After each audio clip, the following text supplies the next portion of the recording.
10월 25일 수요 영상 공부를 시작하겠습니다. 지난주에는 이제 그 25장에 대한 대충 이제 아웃라인을 좀 설명을 드렸어요. 그래서 구절에 대한 공부보다는 이제 전체 25장이 어떤 장인가를 좀 설명을 드렸죠. 오늘은 지금 특별히 첫 번째 단락에 대해서 좀 같이 나누려고 합니다. 그래서 총 25장이 4개의 단락으로 되어 있다고 말씀을 제가 드렸어요. 지난주에 기억나시는지 모르겠지만 1절에서 7절까지 말씀이 첫 번째 단락인데 성막을 위한 예물 명령이다. 성막을 위한 예물. 그 부분이 첫 번째 단락인데 오늘 이제 우리가 이 말씀을 같이 나누게 될 겁니다. 첫 번째 단락 1절에서 7절을 다 할 것인지 하다가 좀 중단할 것인지 그건 좀 시간 보고 좀 말씀을 좀 드리겠고요. 두 번째 단락이 이제 8절에서 22절까지인데 이제 언약궤와 속죄소 제작 지시입니다. 25장, 26장, 30장까지 계속 이 성막에 관련된 부분이기 때문에 좀 따분할 수도 있겠지만 이 성막이 요즘 말로 하면 이제 성전 아닙니까? 이제 그 하나님이 거하시는 곳이다라고 해서 아주 굉장히 이스라엘 백성들에게도 중요한 의미를 갖고 있죠. 그 두 번째 단락에 대한 부분은 이제 언약궤와 속죄소. 언약궤는 뭐고 속죄소는 도대체 뭐냐라고 하는 부분에 대한 설명을 드릴 거고요. 그리고 세 번째 단락은 23절에서 30절까지인데 진설병상 제장입니다. 진설병장. 제가 이제 사진을 이제 보여드릴 텐데 가급적이면 사진보다는 조금 더 이제 실물을 보여드리면 더 좋을 것 같아요. 그래서 가능할지는 잘 모르겠습니다. 중국에서 그 성막에 대한 실물이 만들어진 게 있어요. 축소판이죠. 그것도 한번 고려해봤으면 좋겠다 생각을 좀 하고 있거든요. 그리고 네 번째 단락이 31절에서 40절까지 등잔대 제작을 지시합니다. 사실 이 부분은 이제 보통 교회에서 보면 교회 건축에 대한 부분하고도 연결됩니다. 이 성막을 이제 만드는 과정이 그렇게 단순한 과정이 아니에요. 하나님께서 이스라엘 백성들을 모세를 통해서 이스라엘 백성들에게 성막을 처음에 제작할 것을 요구하실 때 그 과정에 대한 부분을 보면 굉장히 좀 속절로 이루어지질 않아요. 하나님께서는 충분한 시간을 줍니다. 이스라엘 백성들이 애굽에서 탈출하고 나서 적어도 꽤 그래도 시간이 흘렀죠. 그 홍해를 건너고 광야에서 시간이 많이 좀 걸렸습니다. 그러고 나서 하나님은 이제 때가 됐다고 생각을 하셨어요. 백성들의 마음에 어떤 중심이 준비가 됐다 그럴까요? 그게 이제 시내산의 언약 사건입니다. 시내산에서 하나님과 이스라엘 백성 사이에 언약이 맺어지잖아요. 그 언약은 무슨 언약이에요? 피의 언약입니다. 하나님과 이스라엘 백성 사이에는 아주 중요한 언약이 이루어지는 거예요. 그 언약에서 하나님께서 분명히 말씀하시기를 이 언약을 먼저 깨는 자는 반드시 그 책임을 질 것이라고 말씀하시거든요. 그래서 이스라엘 백성들에게서 우리는 이 언약을 지킬 것이고 하나님께서 하나님께 온전히 우리를 온전히 드리겠다라고 이제 헌신을 하게 되죠. 그 계약이 이루어지고 나서 하나님은 이스라엘 백성들을 이제 새롭게 대하기 시작합니다. 언약의 백성으로 대하기 시작하시죠. 그리고 나서 주신 게 바로 이 성막에 관련된 겁니다. 우리가 생각을 이렇게 할 수 있어요. 하나님이 꼭 꺼지시는 게 있다고 그렇게까지 기다리실 필요가 뭐 있나. 빨리빨리 좀 진행하면 좋지 않겠나. 이렇게 생각하는 분들이 혹시 계실 것 같아요.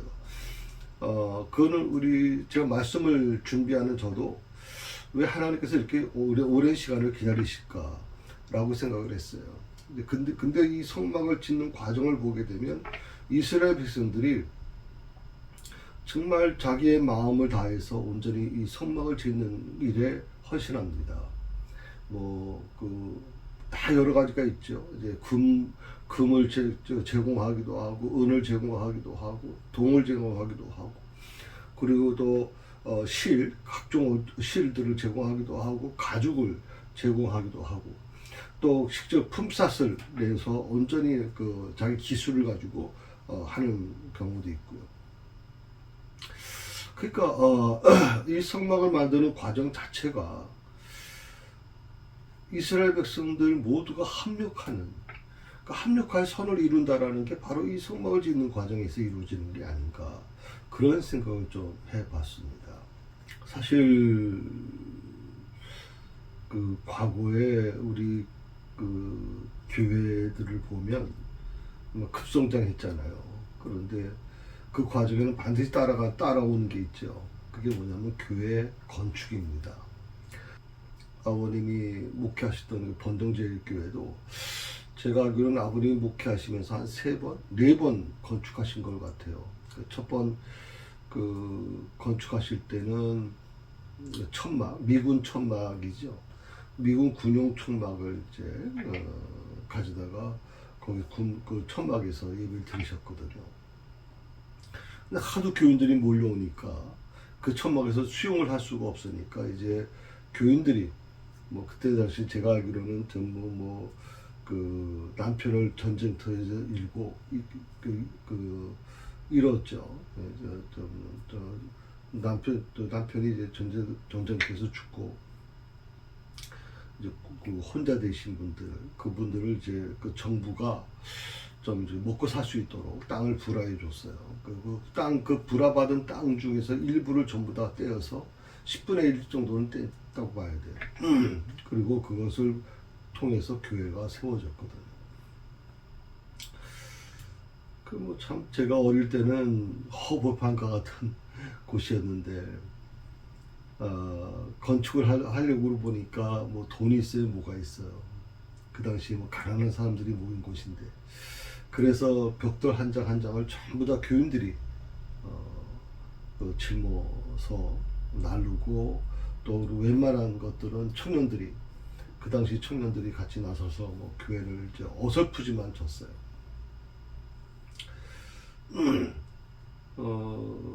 그런데 그 건물도 지금 제가 알기로는 한 7년, 7, 8년 정도 됐는데, 짓고 나서 그것도 부족해가지고 또다시 이제 별관을 짓고 이렇게 그런 과정들이 있었습니다. 그리고 최종적으로 저희 아버님 은퇴 전에 현대건설에 맡겨서 교회를 이제 최종적으로 지신 경우가 있습니다. 그러니까 총 한 4번 정도 이제 건축을 하신 것 같아요. 목회자한테는 이 건축을 할 때마다 목회자가 앞장섰다고 서야 되잖아요. 그러니까 참 그때 당시 제 아버님 같은 경우에도 돈이 없잖아요. 목사의 생활이 뻔한데, 저희 어머님이 그때 투잡 다른 어떤 일을 한 것도 아니고 학교 유치원 교사로 계시다가 이제 목회를 위해서 그만두시고 이제 오셨기 때문에 우리 집 아버님이 받으시는 그 사례비 가지고 이제 생활을 해야 되는데, 그 건축 헌금이 없는 거예요. 그래서 퇴직금을 미리 쉽게 말하면 땡겨 쓴 겁니다. 그러니까 1,000만 원, 2,000만 원 이런 식으로 건축할 때마다 퇴직금을 땡겨 써서 나중에 퇴직하실 때 퇴직금이 없었어요. 거의 참 물론 교회가 부흥이 되고 크게 성장이 됐죠. 그러니까 건축이라는 건 목회자한테도 굉장히 큰 부담이 되는 건 사실입니다. 오늘 모세가 하나님의 말씀을 받고 성막을 질 것을 요구하는데, 그 이스라엘 백성들이 오늘 전체적으로 말씀을 드리면 얼마나 헌신적으로 이 성막에 참여하는지 몰라요. 누가 뭐랄 것 없이 하나님께서 자원하는 심정으로 드리라 그런다라고 모세가 이것을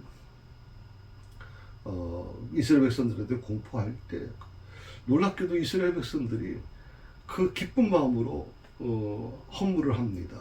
그런데 그게 부족한 게 아니라 넘쳐났다고 그렇게 얘기하거든요. 넘쳐났다.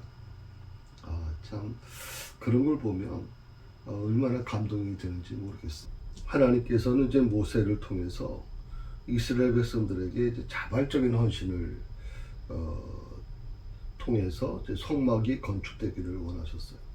성막 건축에 필요한 재료들을 이제 백성들로부터 받으라고 이렇게 공포하시죠. 명령하시죠.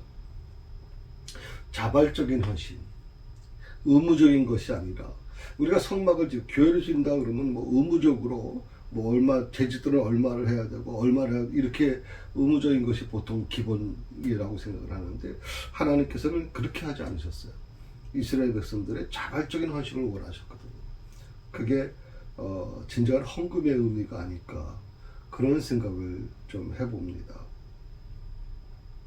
하나님께 드리는 예물은요 억지로 드리는 것이 아니에요. 하나님께서 그런 것을 원하는 게 아니에요. 부자의 그 헌금보다도 과부의 2 렙돈을 하나님께서는 예수님께서는 더 기쁘게 받으셨잖아요. 아버지께서 기쁘게 받으신다고 했잖아요. 왜? 그 렙돈은 그 여인에게는 전부였어요. 부자에게는 일부일 수 있지만 이 여인에게는 그것이 가치가 없는 돈이라 할지라도 그게 그 여인에게는 최선의 것이었기 때문에 하나님께서는 그 마음을 보신다 그런 거예요. 그러니까 하나님께 드리는 예물은 억지가 되면 안 돼요. 자발적으로 드려져야 된다. 저희가 새사랑교회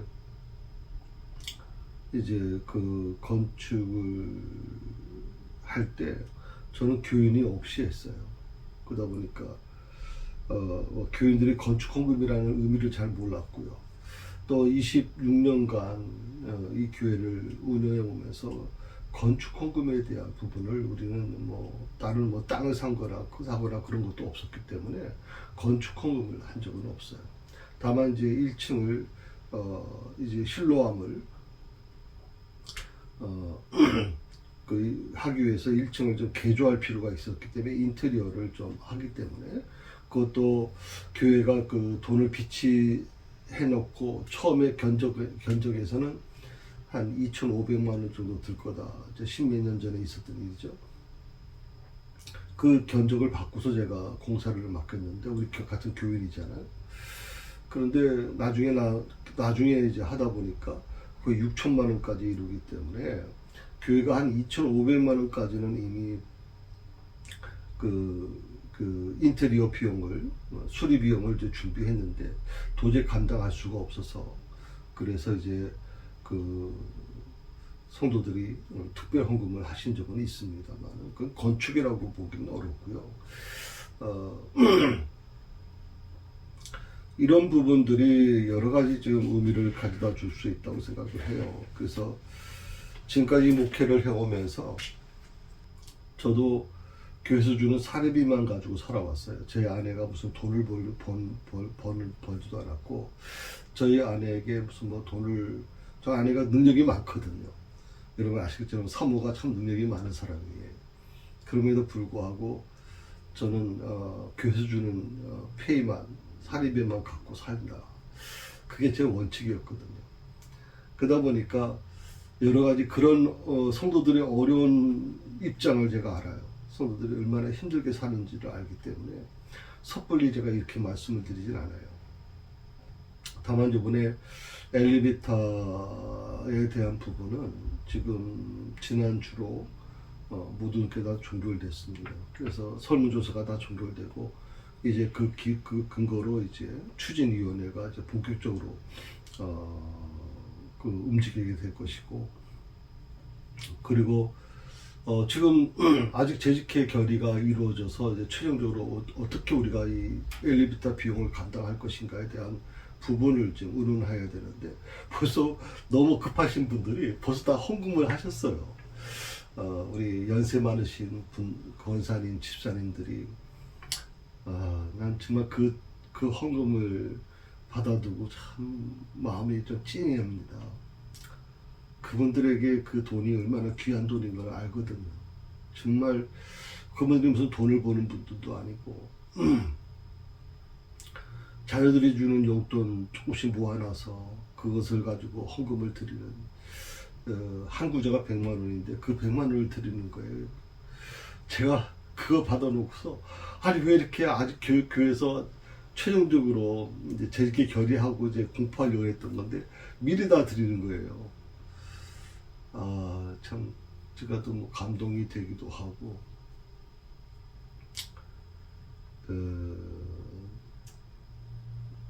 하나님께서 이 성막을 만들어 가시는 과정에 그 이스라엘 백성들의 그 자발적인 헌신을 요구하셨던 거.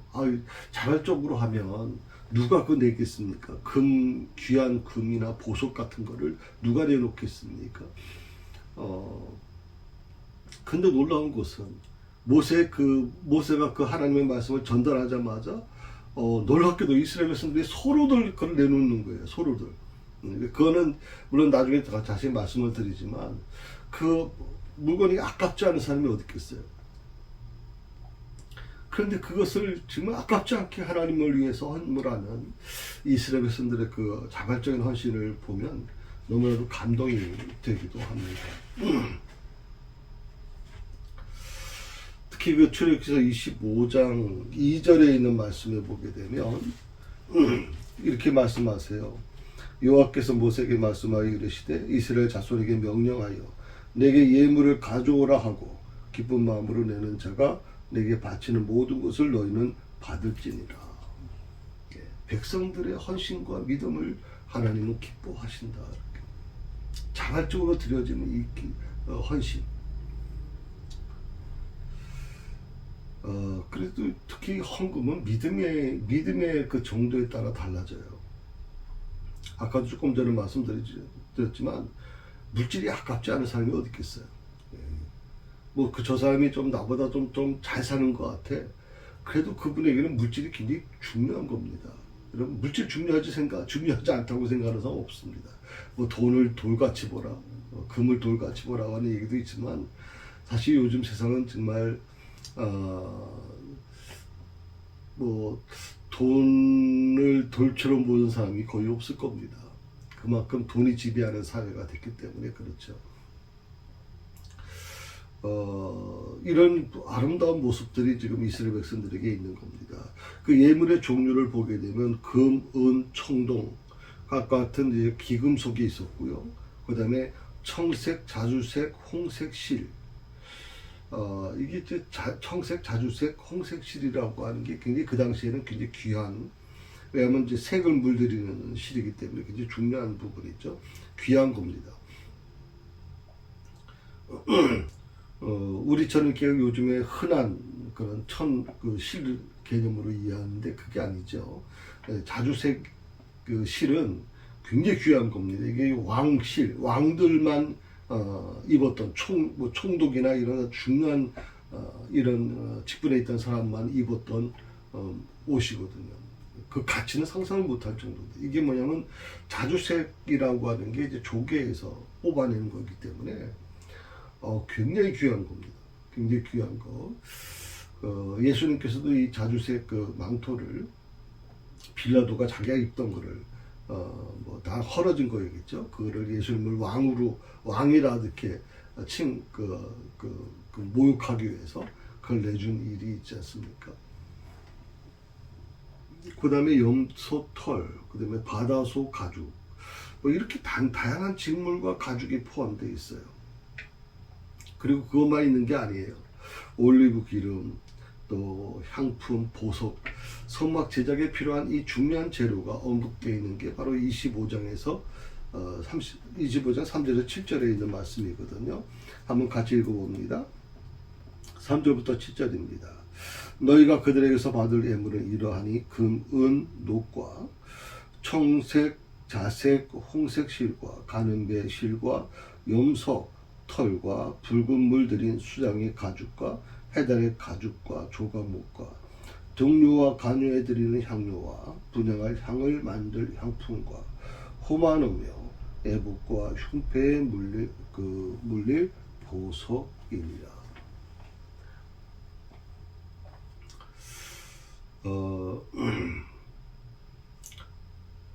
이 예물들은 이제 성막을 우선 이제 장식하는 거고요. 그리고 기구들을 만드는 데 사용됐습니다. 우리가 뭐 이제 겉으로 볼 때는 이 성막이라고 하는 게 뭐 이런 형태거든요. 성막. 어떻게 이걸 보게 되면 뭐 이게 무슨 뭐 그렇게 이런 많은 물건들이 들어가는 이유가 뭐가 있나? 철을 뒤집어 쓰는 우리 요즘 말하면 텐트 같은 건데 거기 왜 이렇게 뭐 많은 것이 들어가나? 여러분 겉으로 볼 때는 이렇게 되지만 그 안에 들어가서 보면 그 하나하나가 굉장히 중요하게 이루어져 있습니다. 그래서 이런 부분들이 아마 어떻게 보면 우리에게 굉장히 중요한 의미가 되지 않을까. 조금 더 이걸 칼라로 다 보이실지 모르겠지만 요 칼라로 되어 있는 요 부분은 이 청색, 자주색, 뭐 또 홍색 실, 붉은색 있잖아요. 홍색 실 이런 것들이 전부 다 성막 덮개에 사용되어졌거든요. 그러니까 아까도 말씀드렸지만 이 실 하나가 청색 실이라는 것이 우리처럼 이렇게 염색이 발달되어 있거나 우리처럼 이렇게 인위적인 화학품으로 만든 게 아니에요. 이것은 조개라든지 어떤 그 자색 색깔을 내는 것을 가지고 뽑아내는 거기 때문에 극히 일부만 나와요. 자연색, 도색 저거 하잖아요. 우리도 우리나라에서도 지금 제가 알기로는 천연 염색은 굉장히 비싼 걸로 알고 있거든요. 옷이.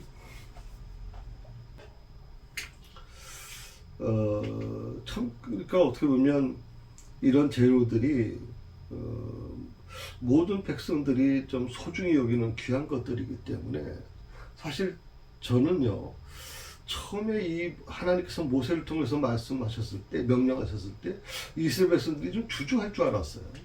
주저하고 누가 뭘 내나 뭐 예를 들어서 이제 우리 장로님은 뭘 내실까? 누구는 뭘 내실까? 이렇게 해서 서로 견줄 줄 알았어요. 그리고 나중에 좀 어쩔 수 없이 조금씩 내는 정도가 되지 않았겠나 생각을 했는데 놀라운 것은 그 명령이 내려가자마자 서로들 가져오는데 모세가 나중에 이렇게 얘기하잖아요. 이제 그만 가져와. 이제 그만 가져오세요. 이제 더 이상 필요 없어요. 라고 얘기해도 계속 이스라엘 백성들은 계속 가져옵니다. 드립니다. 그래서 나중에는요, 드려진 그 귀한 물건들이 넘쳐났다고 얘기할 정도거든요. 이런 기적이죠. 이런 기적, 그런 마음. 하나님께서 그래서 기다리셨구나. 이스라엘 백성들의 마음이 동요되고 이스라엘 백성들의 마음이 막 감동이 이루어질 때까지 하나님은 자발적으로 이루어지는 것을 원하셨기 때문에 좀 더 딜레이시키고 기다린 것이 아닌가 생각을 해봅니다. 그러니까 이스라엘 백성들은 가장 소중히 여기는 것을 드렸고요.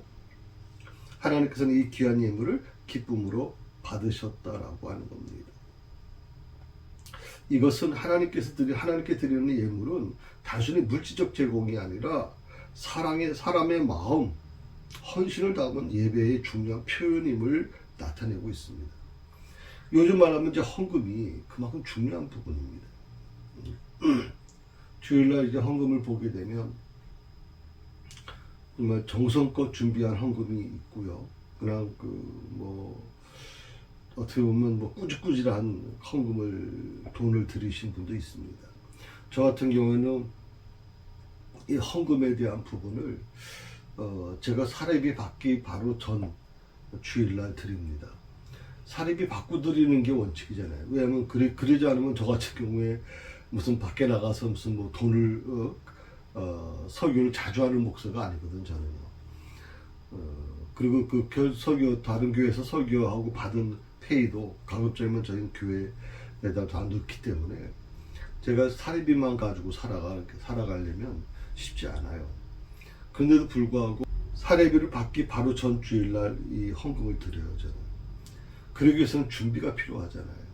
그리고 이제 제가 우리 재정부장, 우리 권회장님한테 양해를 구하고 헌금 중에서 깨끗한 것만 따로 모아놔서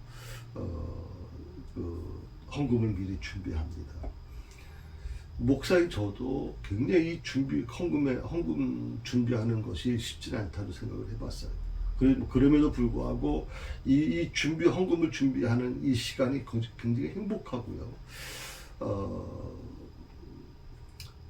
그런 마음으로 드려지는 헌금을 하나님께서 기쁘게 받으실 거라고 저는 그렇게 믿거든요.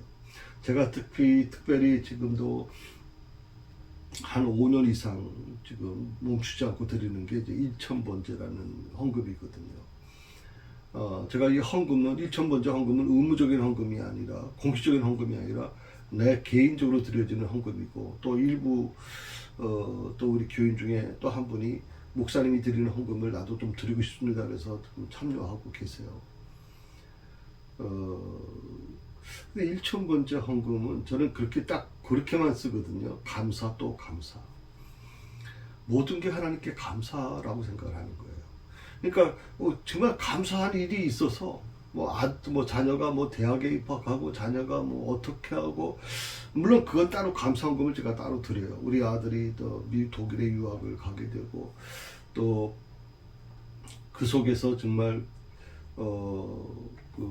언어 중에서 특별히 독일은 국가고시를 봅니다. 독일어 통과했습니다라고 할 때 감사를 드리고요. 또 라틴어를 이제 고시에 통과했습니다라고 연락 받았을 때 또 감사를 드리고, 또 고대 그리스어 통과했다고 하는 연락을 받으면 또 감사를 제가 드리고.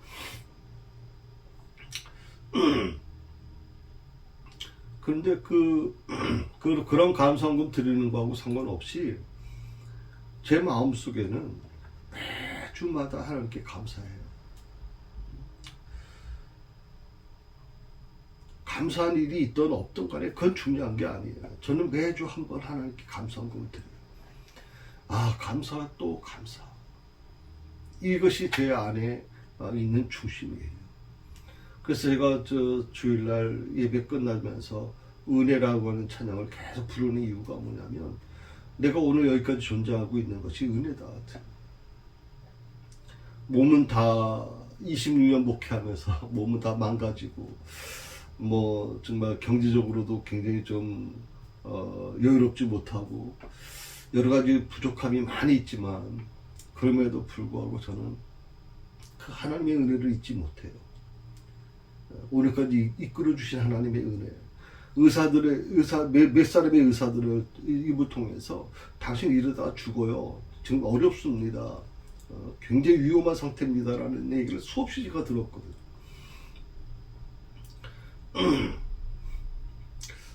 건강에 지금 위험 신호가 왔다고 하는 얘기를 들었을 때 굉장히 제가 많이 충격을 받았고 힘든 부분도 있었어요. 그럼에도 불구하고 오늘까지 오게 해주신 하나님께 저는 감사할 수밖에 없어요.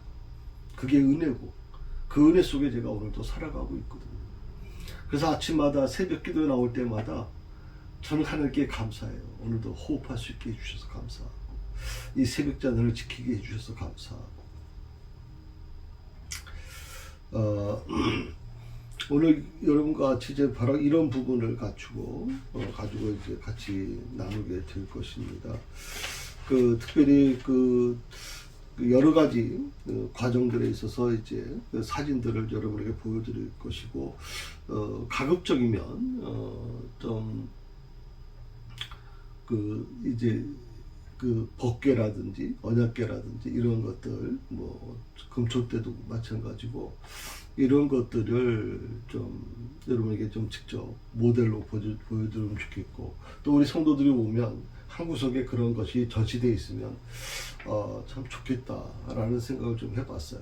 그래서 법궤가 어떻게 생긴지 어떻게 알겠어요. 근데 이 법궤는 굉장히 중요한 의미잖아요. 하나님이 임재의 상징이기 때문에. 근데 그런 것들을 통해서 어떻게 우리가 신앙을 바로 잡아갈 것인가를 아마 좀 생각해 볼 필요가 있다고 생각을 합니다.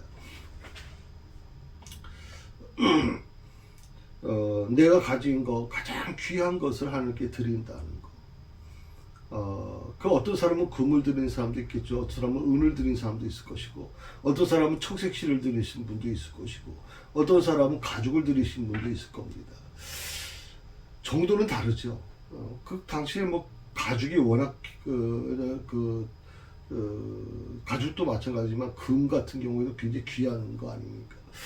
그런데도 불구하고 그들은 그걸 아깝게 생각하지 않았어요. 하나님께 드려지는 것은 굉장히 귀한 거라고 생각을 했거든요.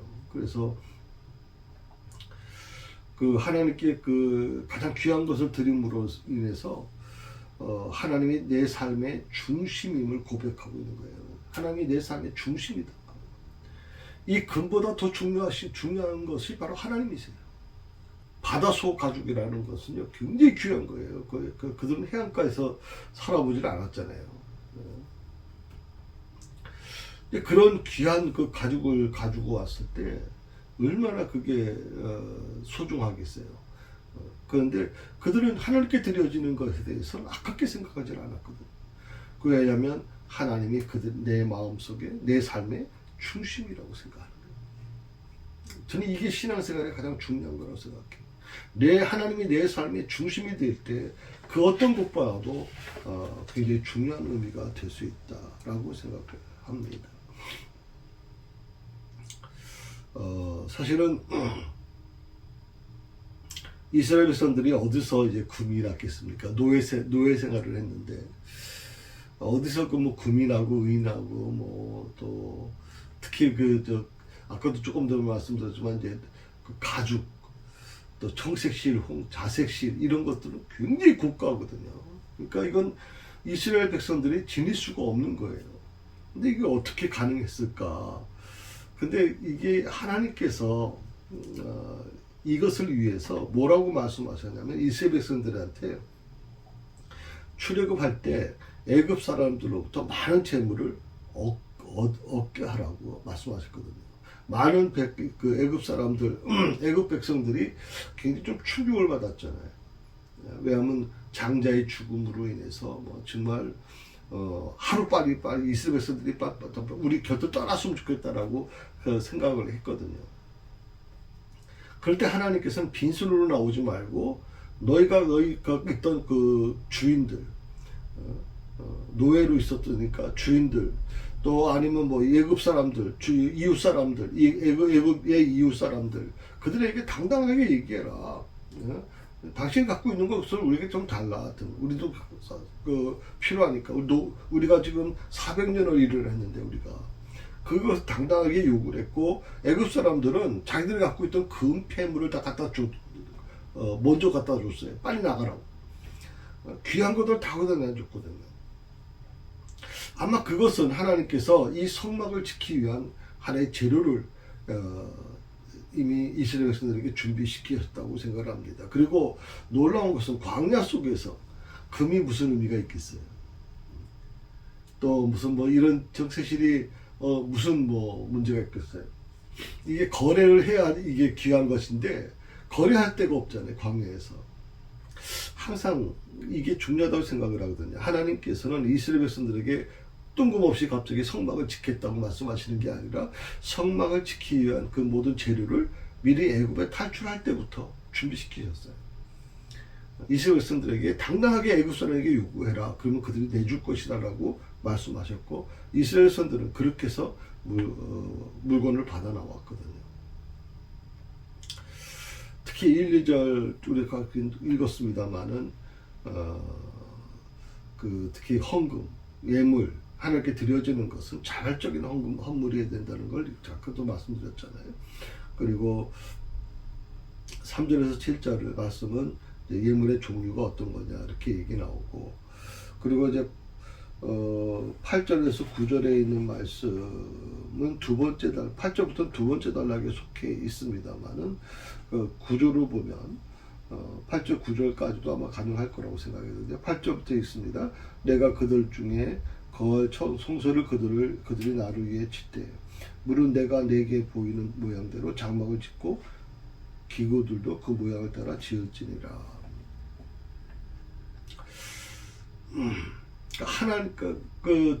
하나님께서 성막을 지으라 그러는데 알아서 해라고 하는 게 아니라 하나님의 방법대로 하나님이 지시한 대로 지어져야 된다는 걸 얘기해 주고 있는 거예요.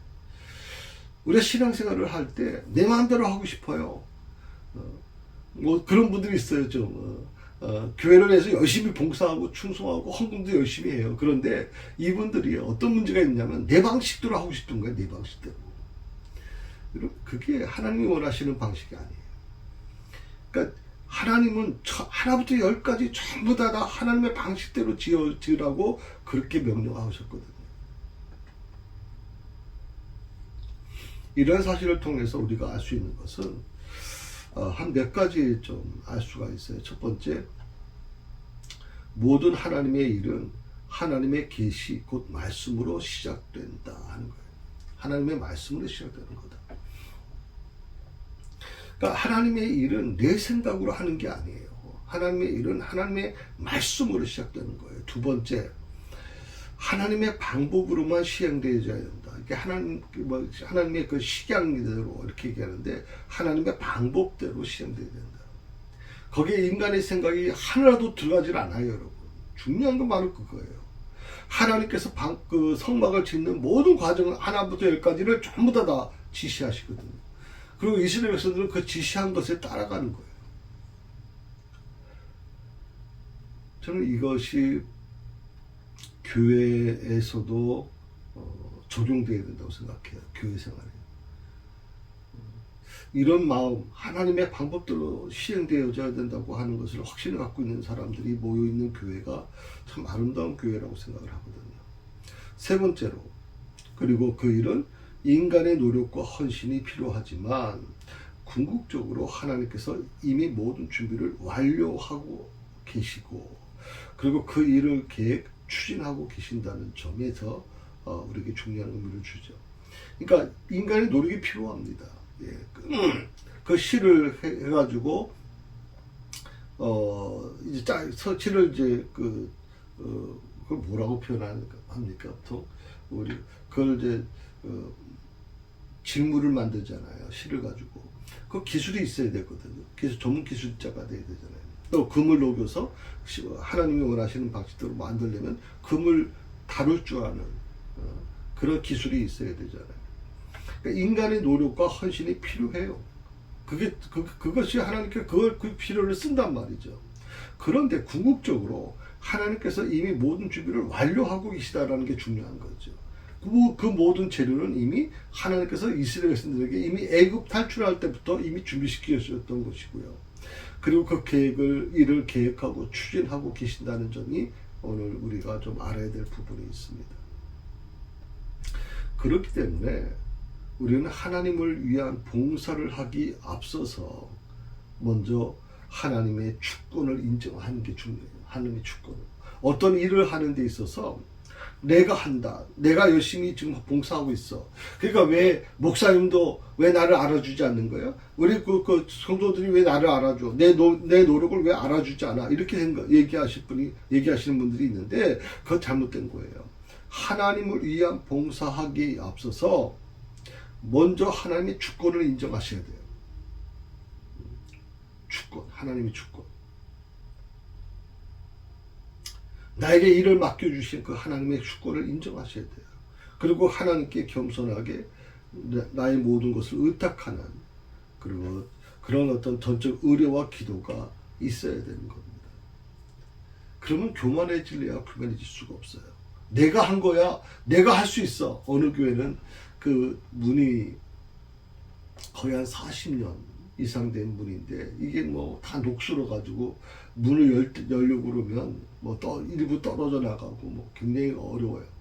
그래서 이제 교인들이 다 결의를 해가지고 문을 새로 달자 했어요. 그런데 문제는 뭐냐면 그 문을 다는 문을 첫 번째 문을 쉽게 말하면 본인의 돈으로 그 헌물하신 분이 계신 거예요. 이분이 뭐라고 얘기하냐면 내 눈에 흙이 들어가기 전까지는 절대 못 바꾼다. 그래서 그 당의 결의가 이루어지고 교회 성도들이 헌금을 해가지고 이제 다 바꾸려고 했는데 못 바꿨어. 절대 못 바꾼다 이거지. 여러분, 교회는 그렇게 섬기면 안 돼요. 물론 그런 40년 전에 그렇게 정말 어렵게 그걸 해놓은 거니까 얼마나 아름다운 모습이겠어요. 그리고 그 대문을 지날 때마다 그분은 얼마나 흐뭇했겠어요. 이 교회 대문을 내가 하나님께 드렸어 라고 생각하는 수 있어요. 그런데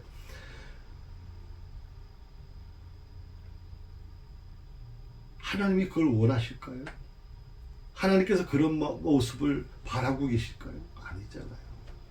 그래요. 40년 전에는 내가 정말 큰 돈 들여서 대문을 해놨지만 이제 많이 녹슬었네요. 이제 나 혼자 했던 것을 이제 우리 교인들이 그렇게 합심해서 같이 하는 거니까 너무 기쁩니다. 그렇게 양해해 주는 것이, 그런 것이 아름다운 것이 아닐까. 자, 이처럼 다양한 보석과 귀중품들은 모든 만물을 창조하신 하나님으로부터 주어진 것이라는 것을 우리가 기억하셔야 돼요. 내가 갖고 있는 모든 것들, 그것들은 내가 노력해서 이루어진 것만은 아니에요. 하나님께서 부자에게 이렇게 말씀하셨잖아요.